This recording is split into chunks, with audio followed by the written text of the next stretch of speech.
Okay, so since I'm on a roll here, I think I'm going to try and clean up these harps here too. So this is Spike. I think this was serial number 3. I probably have it written on there somewhere. And this was number 2. So one of them was for my son, one was for my daughter. And there's a lot of experimentation still going on here. This one's a wider shape, which kind of evolved into the Spike that I kept for myself. Although I do like this. But this was because my son he's 8 and he had a hard time holding on to it, so we wanted a little bigger. And then his sister is a little older, didn't mind. But as you can see, these gaps were huge, and I didn't think that these were worth trying to get tighter, because all the reeds are chunks of this stuff, which was formerly one long piece of wire. It's a piece of flat wire. There's no taper to it at all, which is, again, like, it's just recycled stuff. I have no idea what kind of steel it is, but it's definitely spring steel, because it was, well, one of those fabric laundry hampers with the metal wires in there. So that's what that is. But yeah, like, turns out I'm going to be able to get these probably to sound a lot better. So I'm going to give it a shot. I've already done it on 2 other harps that have worked out, and we'll see what happens. But yeah, by comparison, I mean, this is a proper reed blank right here with a taper on it, made out of blue tempered steel, various grades, 1075, 1095.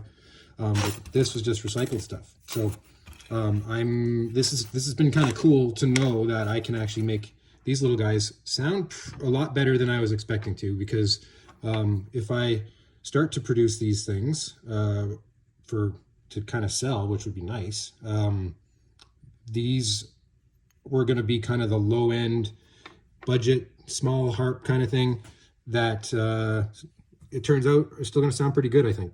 So anyway, let's see how this goes. Okay, my daughter's Spike serial number 2 before.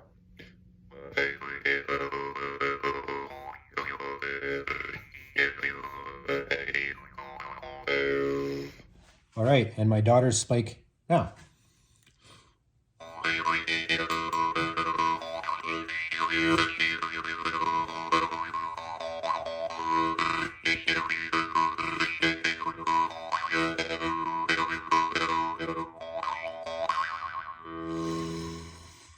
Much nicer, much better, and it's a higher tone because I changed the trigger from a loop style, like this one I was trying to get. I've decided I don't really like them, and they don't play as good as the teardrop, and this one is a little bit better. And I gave her a new finish, a little nicer than it was. I think she'll be happy.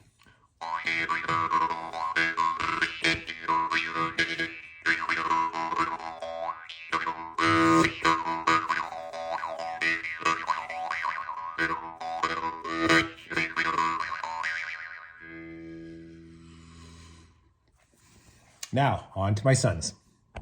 My son's Spike series, serial number 3.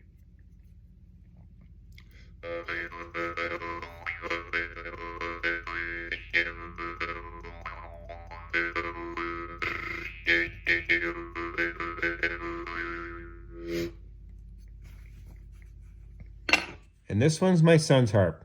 It's a little bit clanky, but that's because I really had the gaps tightened as much as I could to get as much volume out of it as I could. It's a quieter harp.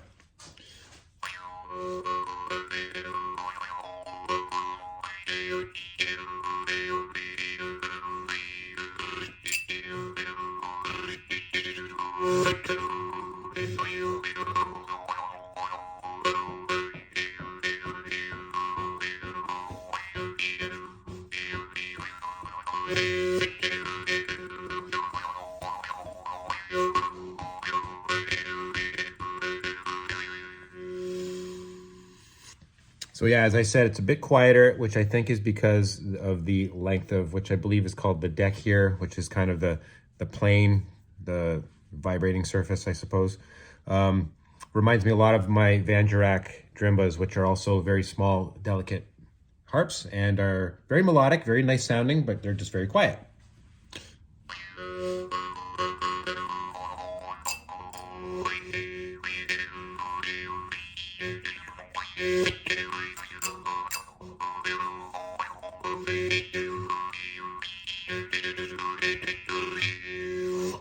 And yeah, you do have to try and strike it pretty much dead on, because with the thin, very thin reeds, they're flexible. That's not loose in there. That's not loose in the crimp. That's just the flexible reed. So you got to kind of hit them straight on, or else they clank.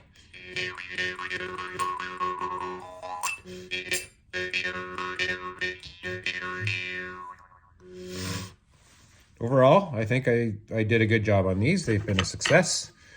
Let's have a little bit of a closer look at them. Okay, so these are the new them. Light's not very good to really show the heat coloring. Well, not bad, I guess. This one, this is my son, so I did it second, but this is actually serial number 3, which kind of been filed off a bit. I don't know if I'm going to keep stamping serial numbers into these. Some of them have them, some of them don't. This one was very, very hard to do originally. It's just a mangled mess, but I ended up getting it together. It's just my son really wanted. So the idea with the Spike series was that they're going to be long and narrow. This one is number 4. This is probably the best one of the whole lot, as it's turned out. There's the serial number there. And it probably is one of my better sounding harps. And just, I redid the finish on this one too. Just a bit of heat coloring using a torch. Try to give it a bit of a rainbow finish. And then on this one, tried to give it a bit more from the other end too. But anyway, just because, yeah, this one was very, very mangled up. I had a hard time getting the old finish off, so it looked rough. He had a hard time holding these smaller ones and wanted a bigger frame. And so I tried, and it ended up with shorter length to it on the vibrating surface, which I think this part here is called the deck.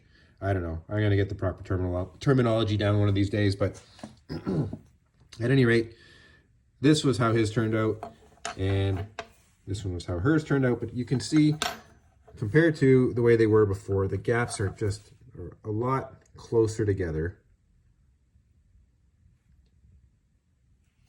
A lot better centered. At least better than they were, for sure. And yeah, I didn't think I could actually get this kind of sound out of these. It was worthwhile putting the effort and precision into it, but it really is.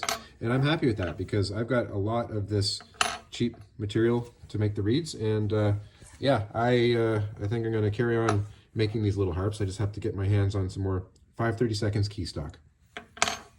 Harp on.